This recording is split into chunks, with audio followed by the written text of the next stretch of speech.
I'm sure we've all experienced buyer's remorse. Those times when we thought we purchased the product that we wanted. Maybe it was a car, maybe it was a house. Well, it's an interesting concept to think about buyer's remorse as it relates to you being a leader. The buyer in this concept is your employee, your new hire.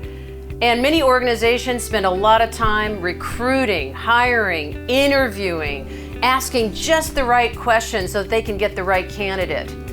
And they negotiate salaries with their new employees, only to find out when that new employee joins your organization, they have a total disconnect from what they experienced in the interview and what their experience is as a new hire. This short video is going to give us some really practical tips on how to onboard effectively our new hires. We don't want our new employees to experience buyer's remorse. That feeling of, why did I take this job? This is not what was advertised in my experience with my hiring managers. What is onboarding? Onboarding is everything that the organization does to effectively assimilate a new hire into a new position. I remember my first job in the training field. Oh, I was incredibly excited. This was my passion job. This is the job that used all my gifts and capabilities. And it was an organization with a mission that I firmly believed in. That organization did incredible things in onboarding. But I remember that first day as a new hire. I had been to this meeting and that meeting, getting excited about the organization. And on my desk, when I came back from all these meetings that first day, there was a letter from my hiring manager. I actually have it. It was a letter written by my boss saying, Jan, I'm so excited that you're here. We are so excited about the value that you're going to be bringing this organization. Telling that story right now gives me the same feeling that I had back in the 1990s. It was a leader that took onboarding seriously. So don't discount the things that you do as a leader to effectively assimilate a new hire to a job. Well, a recent Gallup poll says that only 12% of new employees feel that their organizations do a really good job on onboarding. Here's the question for you as a leader. Do you know your organization's onboarding processes? I love it when leaders can participate in the new employee orientation themselves or get updates so that they know what is being taught in that new employee orientation. Some new employee orientations are a half day, a whole day. Some of it cover over a couple of weeks. I would hope that your new employee orientation covers things like mission and vision and values. All those things would be important for you to know about so that you can reinforce what that new employee is learning. These are all the activities that you can do as a leader when that employee shows up at that first day.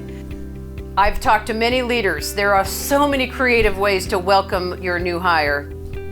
Whether it be a bouquet of flowers, whether it be a welcome lunch that your whole team takes that new hire out for that day. All those things are so important to be creative. Talk to your team. Maybe your team has some ideas on how to welcome new employees that first day. Now, certainly your role as that hiring manager is so critical when that new employee joins your team. So having a structured meeting, perhaps that first day, where you tell that new employee, this is your job, this is why we're excited that we hired you.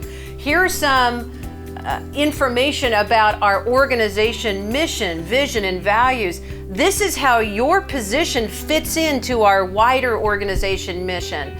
This is our team mission. This is how your role fits in. Maybe even in that first meeting, and of course you don't want to overwhelm the new employee, but maybe talk a little bit about some of the philosophy that you have as a leader. Maybe you are a coach as a hiring manager, and that philosophy of being a coach and helping that employee get better in their job and develop and grow.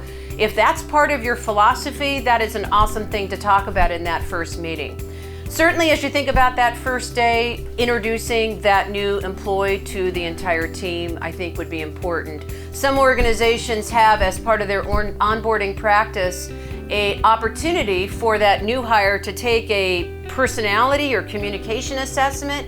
I love that. Maybe that would be something that would be scheduled even as early as that first day to say, hey, that's going to be something that you're going to be taking, and then we'll have a chance to talk about how your style fits into our team, and you'll have a chance to get introduced to every one of our team members as well.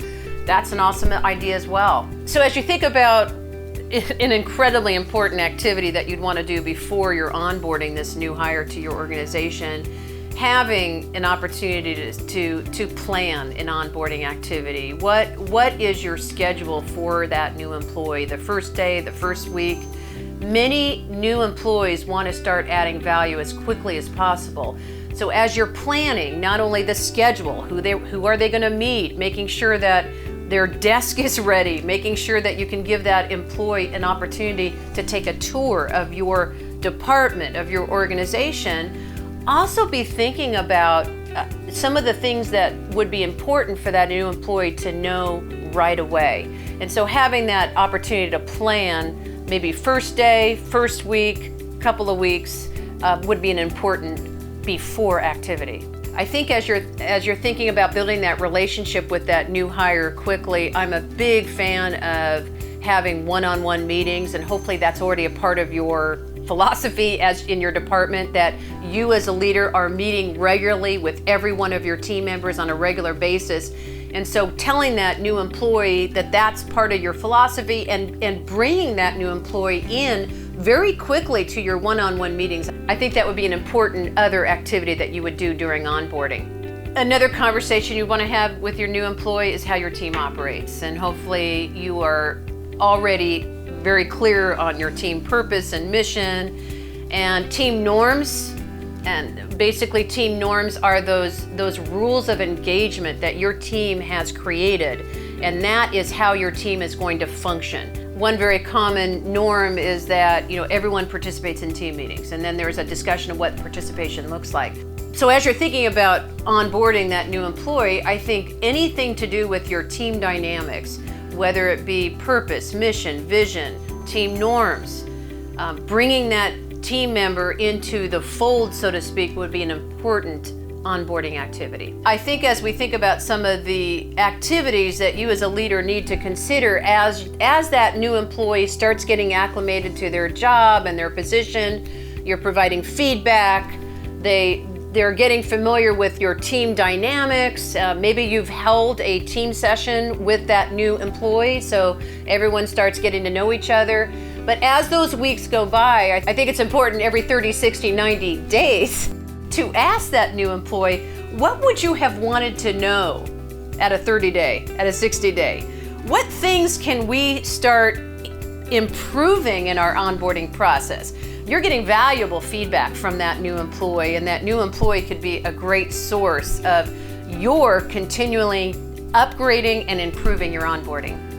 Hi, I'm Dwyer, and I hope these onboarding tools and techniques have helped you as a leader make the most of your new hire. Be sure to download the onboarding best practices that are on my website, and happy onboarding.